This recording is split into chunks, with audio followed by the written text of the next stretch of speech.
Happy Friday, Mr. Rodriguez. And today, usually I try to not be too serious when I'm making videos, but I think this is a really serious topic. I think it's a really serious problem while we're seeing what's going on with, for you people who voted for Biden. You guys voted for a guy that you thought was going to unite us, bring us together. Um, he wasn't going to be a radical. He was going to be a moderate. He was going to be, um, he wasn't going to be a radical, too radical. He was just going to be middle of the road type of guy. That's how he presented himself. But that's not what we've gotten. And here's a case in point. DOJ warned state attorney generals that anti-trans bills violate federal law. Now, this is the whole thing. This is the irony behind it. It's calling it anti-trans. Now, I would say it's protecting women's sports you see what's going on with Leah Thomas, someone who transitioned. Before his transition, when he competed as a male, he ranked 462 in the world. And now as a transition to female and became the #1 female swimmer, which is nonsense. Okay. This is why we need these laws to go. You're gonna look, it's not discriminatory to make a trans woman who's a male to female transitioner compete with their biological sex.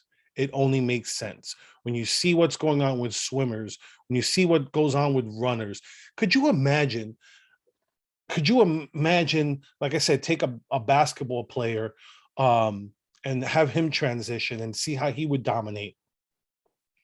It's like what was it? It was an old movie, what was it, Jamila Man or something like that, where the guy he just dressed as a woman to play in the women's basketball league in the movie, and he dominated. They'll say, oh, but he was actually a male. Yeah, but if he transitioned and actually took the hormones, he'd still have all the muscle and bone density that a male has. But I want you to go through this article so you can see what I'm talking about, where it says here, the Department of Justice is committed to ensuring that all children are able to live free from discrimination, abuse, and harassment. And this is where I always I want to talk about myself. And I go, it's my job as a parent to protect the child, even if it's from themselves. Okay. And this is you're talking about, look, growing up, we had effeminate boys and we had tomboys. These were boys and girls that didn't fit into the gender stereotypes. So you had sensitive boys and you had girls who like to play sports and like to get dirty and all that stuff. They weren't prissy. Okay. We didn't think that, let's say necessarily the boys, were really girls. We usually assumed they were going to be gay. With the tomboys, it was 50-50. It just depended on the girls if you assumed if they were going to be gay or not. Because you had tomboys that, let's say, they just liked, let's say, sports, but still like to dress like girls. But then you had tomboys that, they liked boys' sports and they like to dress like boys. And you even have females that didn't, maybe they didn't like sports, but they just like dressing like boys. They like the clothes were more comfortable for them. But we didn't make these assumptions about their sexuality, and there's the issue. Is that these bills protecting children, and this is why this needs to be fought in the schools, because what's going on is kids are being, this is why you have the Florida bill preventing the teaching of gender ideology, gender um, identity in K through 3. Okay. So anything under the 3rd grade, you're not allowed to talk about gender identity. Honestly, I don't think that goes far enough. I don't think this whole gender identity stuff, leave it in college. You want to talk about that stuff? Leave it in college. That's why you have these kids confused, because you want to teach them a thing that we don't all agree on. This is something new that we're seeing. And when I say something new that, to the point where, here's the Wikipedia page on gender dysphoria. That was the common term for what, transsexuals were. They were gender dysphoric. Here it goes. I'm just going to read you the beginning here for the people just listening. Gender dysphoria is the distress a person feels due to a mismatch between their gender identity, their personal sense of their own gender, and their sex assigned at birth. The diagnostic label gender identity disorder was used until 2013 with the release of the DSM-5. The condition was renamed to remove the stigma associated with the term disorder. It goes here, people with gender dysphoria commonly identify as transgender. Gender nonconformity is not the same thing as gender dysphoria. It does not always lead to dysphoria or distress. Exactly. So when we're telling these kids, okay, they may just be gender nonconforming. Like I said, I had it growing up. Doesn't mean that these kids should be on hormones or puberty, puberty blockers and all this stuff. We're talking about permanently damaging children to the point where, it causes infertility. These puberty blockers cause infertility. Once they've taken it for a while, there is no turning back. I know there's people who say that they can, but it's very hard. Okay. But this is what's going on. This is the laws that this administration are fighting. These are the laws that, as a parent, as someone who, if you're a parent of a small child like me that is about to go into school, this worries the hell out of me. I mean, I have a teenage niece, and I worry about what they're going to learn in school. And this is why it's very important to take an active role in your children's lives. And I don't mean just like, they come home, oh, what did you do at school? You have to take an active role in what they learn in school. This is why I go to school board meetings. This is why you got to fight for, talk to politicians, make sure they get in, put into law that you have to learn what they're teaching kids. And not only do you have to learn what they're teaching kids, you have to go, what are the teachers supposed to disclose to you? Because here's the problem that's going on is, in some schools, in some school districts, in some states, the administration, the school administration, doesn't have to tell you, let's say, for example, that your kid wants to present as non-binary or gender dysphoric. They don't want you to know this information. Here's a story: school nurse suspended after revealing young children on puberty blockers. So she didn't say the name of students. All she did was say, yeah, there's kids that come to the school that are on puberty blockers. And what was the other thing she said? Public school, she goes, I have a 11-year-old female student on puberty blockers and a dozen identifying as non-binary, all but two keeping this a secret from their parents with the help of teachers, social workers, and school administration. That is nonsense. These are our kids. They don't belong to you. We send them to school to learn. You do not own our children. They are ours. We had them. If they're going through something, you damn well better tell us what's going on with our children. I don't want them, I don't want them to just be going through this with you. You do not separate us from our children, especially when you're just pushing an ideology on them. That's the problem with this whole radical gender ideology. It's not just the fact that you guys push it among yourselves, but you want to push it onto the children. Leave the children alone. Have your own children, screw up your own kids. Leave our kids alone. But parents, we need to be active, and we need to take an active role.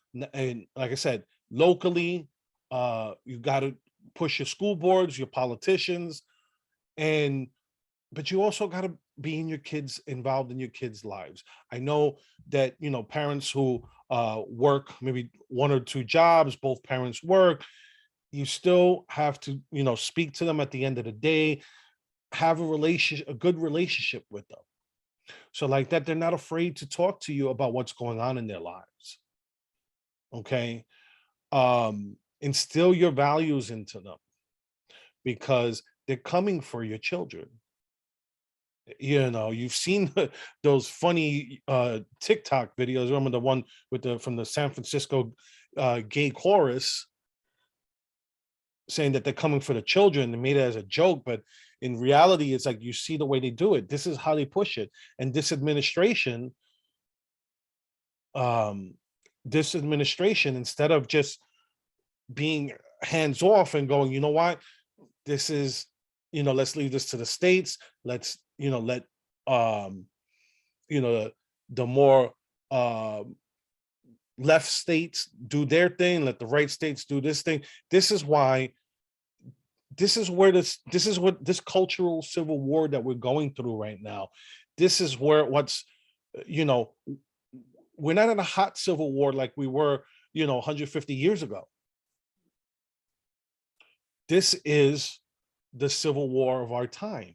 It's ideological. It's information driven. Same thing like with you have a hot war in Ukraine, but you have informational war between Russia, China, and us, the EU, there's information warfare all over the place. Okay. And that's what's going on here. And as parents, we need you have to be diligent and make sure you're taking an active role in your kids' lives, because this is what they're pushing. This is what they're pushing onto our children. And it has to stop. The DOJ could threaten all it wants. Okay. But us as parents, as long as we fight for our children, it's like they could, they could take you could try to take your children away. I mean, that's a problem in itself too. I mean, here's a story from Ohio where judge removed trans teen from parents, highlights what's at stake. This is from like 4 years ago. Okay. But they're treating, this whole thing with gender dysphoria. They want to treat it because they accept this, whole thing, this radical gender ideology where it goes, there's not a binary model of gender. You're either born XX or XY. Now, yes, there's a third intersex, and that's how they get you. It's kind of like what they do with abortion, where they talk about rape and incest. Okay. They always throw that, 1% to, to get you to explain why we should stop what we're doing because of 1%. Okay. And like I say this, those 1% intersex people, well, you know what? They present or whatever because, some of them have non-functioning genitalia, and, either they were assigned male or female at birth. Sometimes, it's wrong because, whatever, you know, it's 1%. You know what? Those people get to choose. How about that? But if you were a male your whole life, you were born a male, you have XY, you're a male and you have to participate in male sports. It's not fair to females. It's just not. Seeing what's going on with Leah Thomas, seeing what happens to some. I remember in Connecticut, the case of the female runners, where like two trans females ran and took the spots of other girls. Okay. Uh, yes, it's a tricky topic because the sense that it elicits emotion. But where we need to fight it is also um, take the fight even further. Okay, you have your local, like I said, your local schools for your children, but you also we got to fight this in the colleges. We really need to fight this because these gender studies and gender ideology, they're the ones that's pushing this into society. Okay, they need to be fought in the colleges too, because these bad ideas are don't just be aren't just created in a vacuum. They're in the colleges, and that's why you have like um I know there was somewhere in I forgot who in Texas.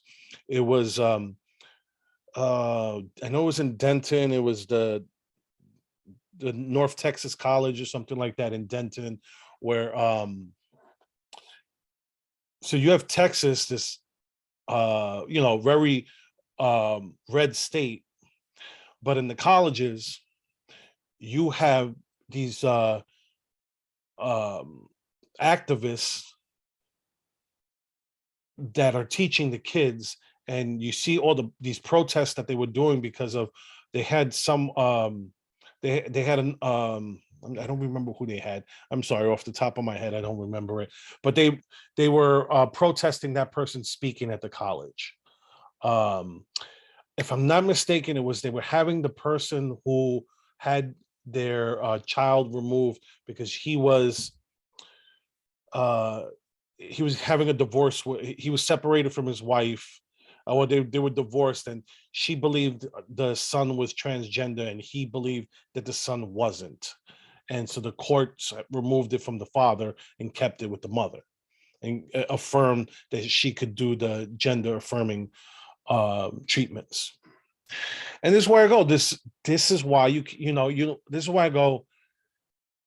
Leave it. Wait till when the person is 18. I still think that's too young, but they're an adult. You can't stop them. When they're an adult, they can make their own decisions. Not here, it's not up to the state to decide it. Their children belong to us, not to them.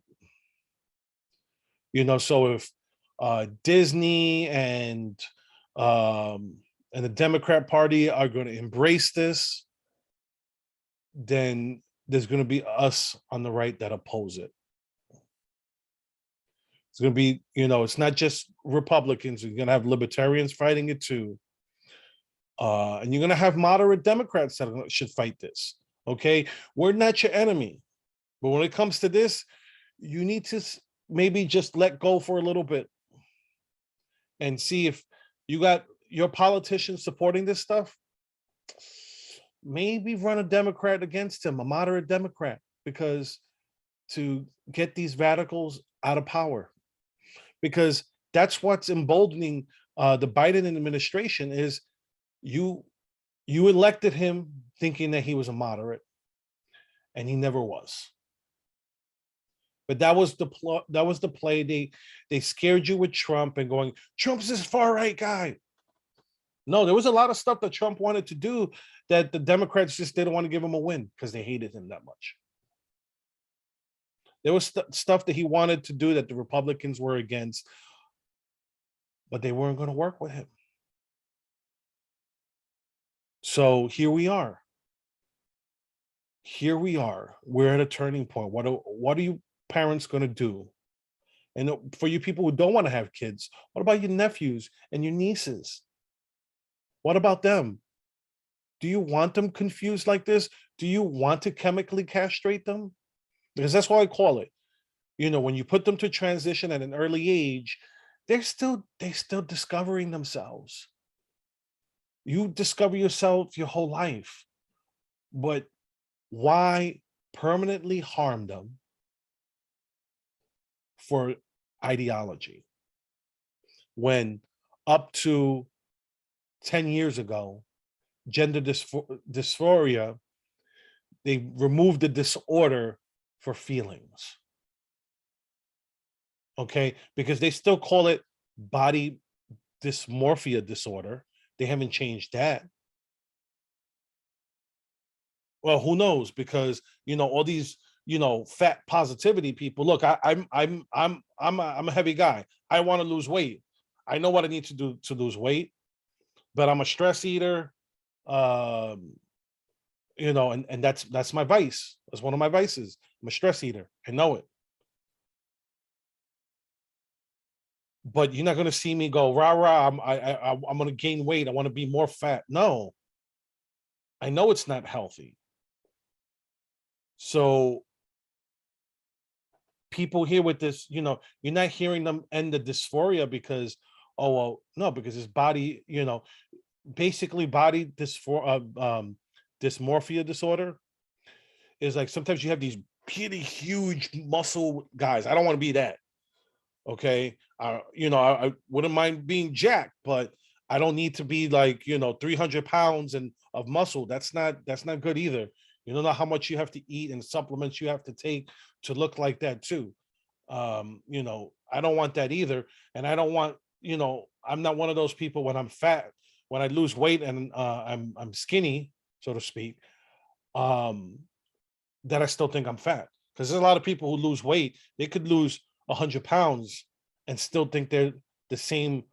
They still look at themselves the same as they were before they lost 100 pounds. And that's part of the body dysmorphia disorder. Same thing, these things are very similar. The gender and this dysmorphia, gender dysmorphia and body dysmorphia. But here's the thing, here's the difference. When it comes to body dysmorphia, if someone thinks that, let's say, for example, they don't have a leg or they have an arm, we don't encourage them to cut it off. We treat them. And I'm not saying to not to treat these, but you should be, let's say, in therapy for a few years before you have this gender affirming surgery, especially as children, because there's always something behind it. Whether sometimes it's, sometimes a child's been molested, sometimes a child's been, um, sometimes a child's been hurt. Sometimes it could be as stupid as, if you don't go through the proper chains of therapy, you don't find out something as, I remember reading a story about this one girl who she wanted, she said that she told her mom she was a boy, and the mom started talking to the daughter and trying to find out, is this true? Let's go through it. And just the mom taking the time to talk to her daughter, found out the only reason why the daughter wanted to be a boy was because the father took the son fishing. Like, let's say that he would go, like, let's say once, twice a year, to take the son to go fishing and not take the daughter. So she wanted to be a boy so she could go with her father and her brother. That's it. Something as mundane as that. She just wanted to spend time with her father and her brother. But some people will rush to, we gotta give them, she says she wants to be a boy, so we gotta put her on puberty blockers. She has to dress like a boy. No, just figure it out. It's not, in some cases it's hard. You don't know what issue these kids are going through. There could be problems at home. They could be, like I said, uh they could have been molested. There's so many different issues that, if you look into the transgender community, there's a lot of stuff like that that happens. I'm not saying all of them, but there's a majority of them. The studies out there show it. And there's a Spanish saying that my mom used to always say is pena es la madre de jódate. I'm sorry for the curse. It's a Spanish curse. But basically it boils down to like sympathy is, how do I explain it? It's like sympathy is the best way to uh screw yourself over. And it's like we have to be compassionate, but we have to be smart. So uh, and so with that being said, like I said, I said about with Democrats and Disney are embracing this. So it's a good thing that you have like someone here like the Daily Wire just announced that they're launching Daily Wire Kids, which is great. I hope my only one thing is you gotta laugh at this is I always found Reggie Tales corny. And they hired someone like one of the like creators of Veggie Tales. So I hope it's not something as corny as Veggie Tales. Um, just keep it non-woke. That's it. You don't have to go, you don't gotta get preachy with your content. I don't think they're gonna get preachy with their content. It's just to make content for children devoid of woke ideology. So like that, kids don't think they're racist. Kids don't think they're the opposite sex just because I saw it in a cartoon. Um, and I'll leave. That's it. Anyways, I'm gonna leave it there. I'm the Right Rican. Follow me in YouTube, Rumble. It's also now on podcasts, and also you can interact with me on social media: Facebook, Twitter, Telegram. There's no social yet. So that, I mean, with no Truth Social, that's it. So I'm gonna leave it there. Hope you guys have a good weekend, and I'm out of here.